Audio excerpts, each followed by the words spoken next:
nossa convidada Cristina Duarte, subsecretária-geral das Nações Unidas e conselheira especial da ONU para a África, participou hoje nas conferências. Bom dia, muito obrigado pela sua presença, bem-vinda. Cristina Duarte, que desafios enfrenta hoje o continente africano numa altura em que se calhar se tem dado menos atenção à guerra na Ucrânia, há uma guerra na Europa, tem-se dado menos atenção ao continente africano? Esse é um grande desafio nesta altura?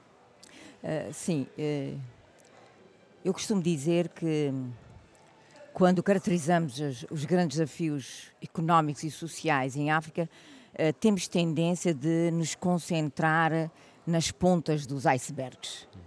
E eu acho que este modelo de análise e, consequentemente, de tomada de decisões está completamente, eu diria, desajustado.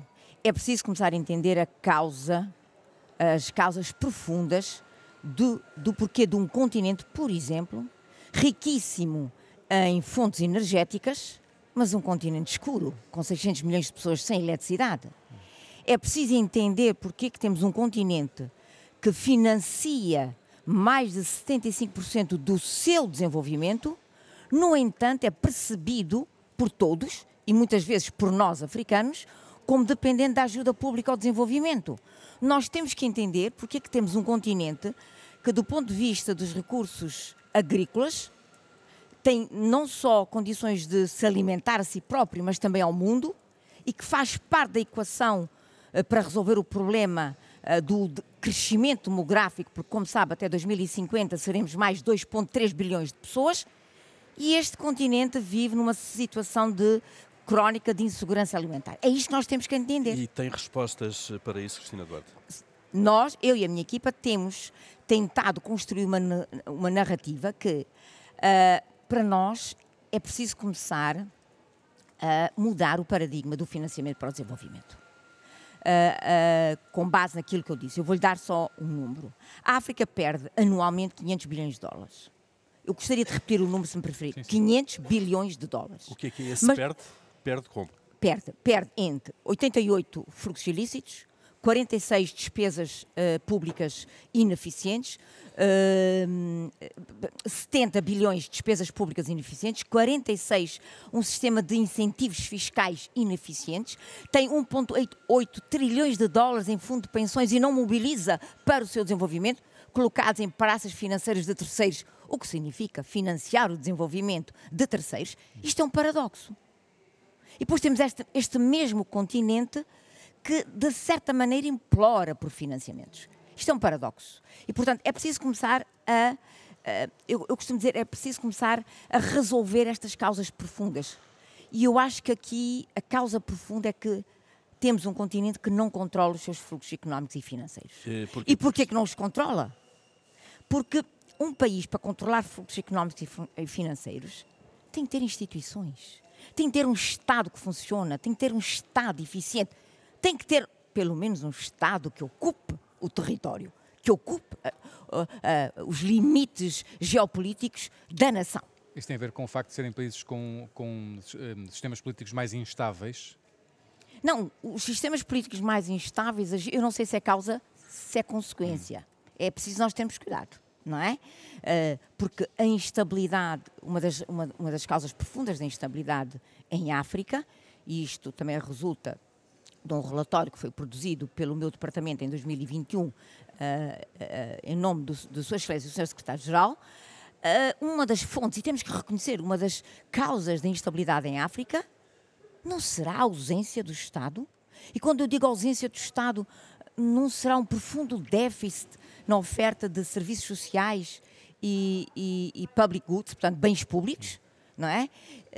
E quando o Estado não ocupa o seu espaço no sentido de promover a construção da nação, o desenvolvimento das sociedades, não deixa espaço livre a forças terroristas que vêm, que ocupam e passam elas a fornecer estes serviços em troca de serviços militares? Cristina Duarte, não está a descrever uma espécie de um ciclo vicioso que se autoalimenta de alguma maneira e que é preciso quebrar de alguma maneira? É preciso quebrar, é uma perspectiva, é preciso quebrar, mas é preciso quebrar. Eu fui 10 anos, eu estou há 25 anos neste field, Policy Making na África. E o que eu sinto é, para quebrarmos este ciclo vicioso, se me permitir usar a sua linguagem, os policymakers em África, a sociedade civil e os parceiros africanos têm que chegar à conclusão que os próximos 25 anos, os ativos intangíveis como instituições, por exemplo, policy frameworks, têm que jogar um papel decisivo.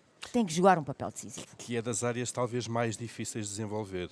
É mais fácil fazer uma ponte, não é mais difícil. Uma ponte a um hospital, porque é um bem que paga-se, do que mexer naquilo que são os tais bens intangíveis. A infraestrutura física vê-se e funciona muito bem para ciclos eleitorais, às vezes até pseudo-democráticos, né? Ciclos eleitorais. Funciona muito bem, uma pessoa tem a infraestrutura física para mostrar.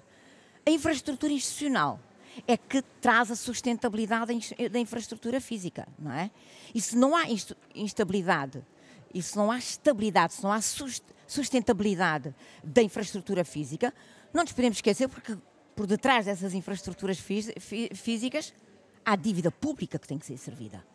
E se aquela infraestrutura física não gera os cash flows esperados, porque as instituições não foram operacionalizadas, então estamos aqui a criar uma situação de insustentabilidade na gestão da dívida e, se calhar, a antecâmara para reestruturações futuras.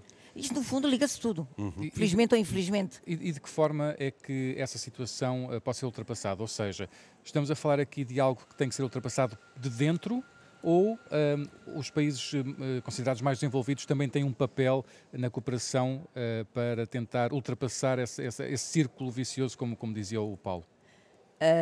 Os dois, mas essencialmente de dentro. Não é?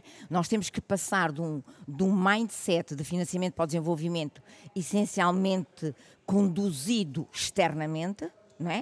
É a ajuda pública ao desenvolvimento, que neste momento é um fluxo marginal importante, pode criar muito mais valor do que tem criado, mas é marginal, para se entender que a África tem todos os fluxos económicos e, consequentemente, financeiros que permitem este mesmo continente passar a liderar este processo. É este shift de um externamente conduzido para um internamente liderado que tem que acontecer. E alguém internamente pode ser o pivô dessa liderança? Há casos em África. Temos o Botsuana, que neste momento, em termos de PIB, está ao nível de Portugal e da Malásia. Temos o caso do Ruanda, temos o caso do Quénia, temos o caso do meu país, de Cabo Verde. Temos o caso de Marrocos, nós temos casos. Temos que evitar esta tendência, para mim, eu sou uma pessoa muito franca, esta tendência de pegar dos 54 países, não é? E processá-los como um só. Não, somos uma realidade. Temos centenas de línguas, centenas de culturas, somos 54 países e a diversidade é um ativo.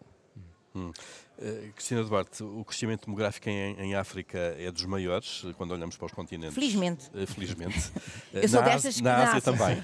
mas a África já é o segundo continente com mais população no mundo, a seguir à Ásia, claramente, enquanto a Europa está no chamado inverno demográfico, se quisermos. Infelizmente. Será que... Isto dá-nos uma grande...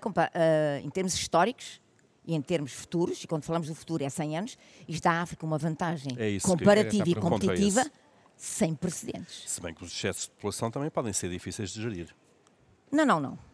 A população é o que é, o crescimento demográfico é o que é. Isto temos a tendência de culpabilizar dinâmicas demográficas, isto porque os historiadores, os antropólogos e os sociólogos foram marginalizados neste debate da geopolítica, porque nós economistas somos bons, não é? Em marginalizar outras perspectivas, não é? Achando que resolvemos os problemas do mundo com uma teoria neoliberal cozinhada no backstage. Não é bem assim, a coisa é bem mais completa.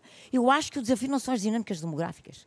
O desafio é ter a vontade política, o amor à terra e a capacidade técnica para desenhar políticas públicas para servir este crescimento demográfico, que eu não vejo como um pesadelo, mas como um blessing. Pode reequilibrar de alguma forma essa evolução? A Cristina Duarte está a fazer sinal, está com pressa, provavelmente, para ir para a sessão inaugural das conferências de Estoril. Estamos a terminar. Perguntava-lhe se de facto, se essa evolução demográfica pode desequilibrar os equilíbrios, que mesmo precários, que existem hoje em termos geoestratégicos. Aonde? No mundo? No mundo, claro. Olha, eu costumo dizer que os equilíbrios geoestratégicos historicamente têm sido resultado de correlação de forças. Não é? Tem sido resultado de correlação de forças. É óbvio, vou-lhe dizer uma coisa óbvia, se me permite, é óbvio para todos, eu até diria para os meus futuros netos que ainda não nasceram, é óbvio para todos que a correlação de forças está a mudar. As placas tectónicas da geopolítica estão em movimento. A gente pode até querer não vê-las, mas já estão em movimento. E que esta correlação de forças, mais tempo, menos tempo, vai influenciar, em termos de resultados, a governança global vai. Isto são processos históricos que, infelizmente, não dependem de vontades individuais. Não dependem. Agora, nós temos duas alternativas. Ou olhamos de frente, entendemos e tentamos acompanhar e gerir, ou damos uma de esconder o sol atrás da peneira. Mas somos em países demográficos, o cidadão que escolha. Cristina Duarte, Subsecretária-Geral das Nações Unidas, Conselheira Especial da ONU para a África, muito obrigado por ter vindo à Rádio Observador, a esta emissão especial que estamos a fazer na Nova SB, aqui nas conferências de Estoril. Cristina Duarte, que vão começar agora. Muito obrigada. Para se juntar à sessão inaugural. Obrigada.